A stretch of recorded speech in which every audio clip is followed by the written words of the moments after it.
Shelagh Fogerty on LBC. Chrissa has called from Derby. Hello, Chrissa.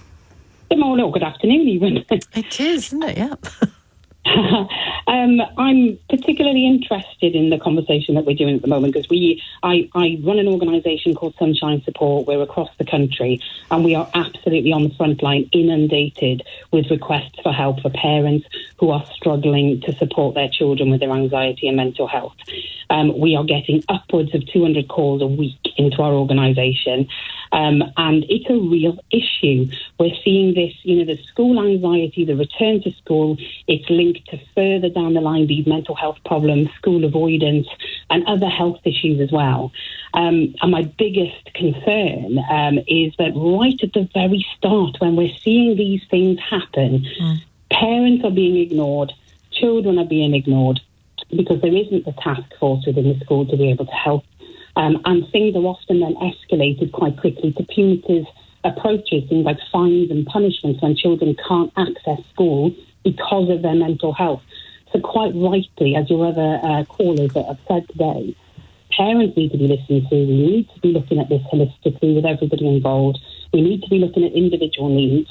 But it's not down to the teachers to identify these problems. There has to be a task force within the schools supporting, because it does have a knock-on effect. It does affect the criminal justice system. It affects families in their entirety. I've had personal experience of this, and of course now we're dealing with thousands of people every year who are all saying the same thing. This is a major problem. And, when you talk about being inundated, your charity being inundated, how often are people contacting you after finding that NHS attempts at getting help have just been involved too much waiting? Every day. We are looking, in some cases, these are upwards of 5 years wait for things like autism assessments, ADHD assessments that absolutely impact mental health, because unfortunately, until you have that diagnosis, it's very difficult to get support in place despite what the law says. I know with my own child, she tried to take her own life. We ended up in hospital. CAMS, the Children and Adolescent Mental Health Service, said to her in her discharge meeting, if you leave today, what will you do? And she said, I will try and take my life again. And they said, yeah, I reckon you're okay to leave. And they let her go. And I said, don't worry, we will readmit you and we will keep doing that until someone listens. And they said to us, you fall through a gap in the system because she is autistic and therefore we can't do anything. And I think there is... Why was that a gap? Because when a child is autistic, they are instantly dismissed from things like CAMS because they consider their autism to be the problem, not a mental health problem. So what they need to do is more joined up working. It's hugely... That shows a terrible lack of understanding, it seems to me, of how an autistic person's mental health is materially diminished by the world in which they live, failing to understand autism. Yeah.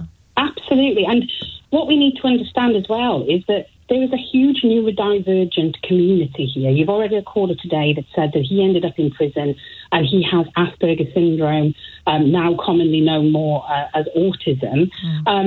And we are seeing that neurodivergent folk, it's not a new thing. I've got ADHD myself, so I speak proudly as a neurodivergent. We've always walked amongst the community. It's just we didn't know what the name was. Why did we feel so different? Now we know, and the science is there. And everybody needs to know, so that you don't need to be so different. Yeah. Yeah, absolutely. And nearly all of my staff here at Sunshine Support are neurodivergent, and we are very proud. And I must say that I think that the science is there. We have the research. We know the facts. We understand trauma. We understand how school can impact on anxiety, and it can actually traumatise children, so that it's not that they're just not attending school, but they go on to not attend college, not attend life. It impacts their children if they're fortunate enough to have them later on. To the point where we have a campaign that is sharing lots of information between the 25th and 29th of this month purely on this topic of school avoidance and understanding it better.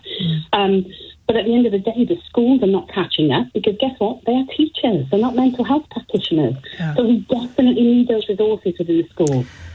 And things like autism aside, Chrissa, what do you think is what's behind this apparent explosion or epidemic, whatever the word is, just so many examples of children, school-age children, teenagers, experiencing so much distress. What are we getting wrong?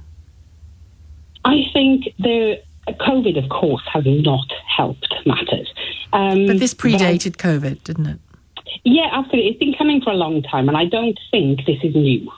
I know that this has been a problem for a long, long time, and I don't think that the mental health service has kept up with what is happening in the community. And I think there's the power of the people here. We all understand it a lot more than what is being provided, if that makes sense. We know that we should be getting the help.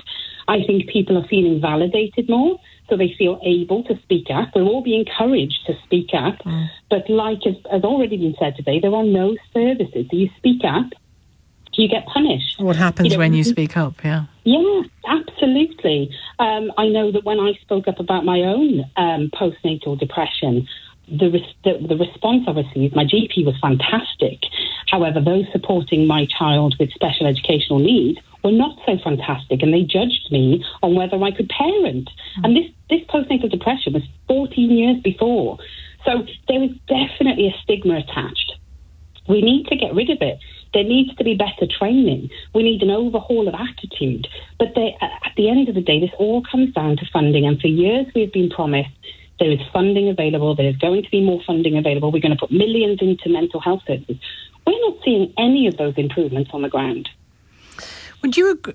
Funding, of course, matters, and the right training of people and the provision of professional care, of course it does. But do you think that across the broader spectrum of mental distress in young people, we need to look at some of the things we are relaxed about in their lives and maybe get less relaxed about it? You think of social media, you think of the early sexualization of kids, and that's got to be affecting them, hasn't it? Absolutely. We're living in different times. I grew up in the 80s. Things are very different now. But we've got to assess our times, whichever ones we live in, don't we? Particularly when it comes to protecting our children. Absolutely. And I think one of the things you've already mentioned, children are taught from a very young age about keeping themselves healthy with diet, with exercise, drinking plenty of water. We didn't have water bottles in school when we were young. Now they insist on it. That's great. We're looking after their physical health. The physical health means nothing if their mental health isn't well, but nobody is teaching our children how to keep themselves well. Well, I think some people are trying. Some people are trying to, in schools and things, to do that, and then certainly some parents are trying. But yeah, I think it's certainly. I mean, the evidence is there that it needs more attention, isn't it? Chrissa, thank you. It sounds like your charity does great work. Raheem has called from Clapham. Hello, Raheem.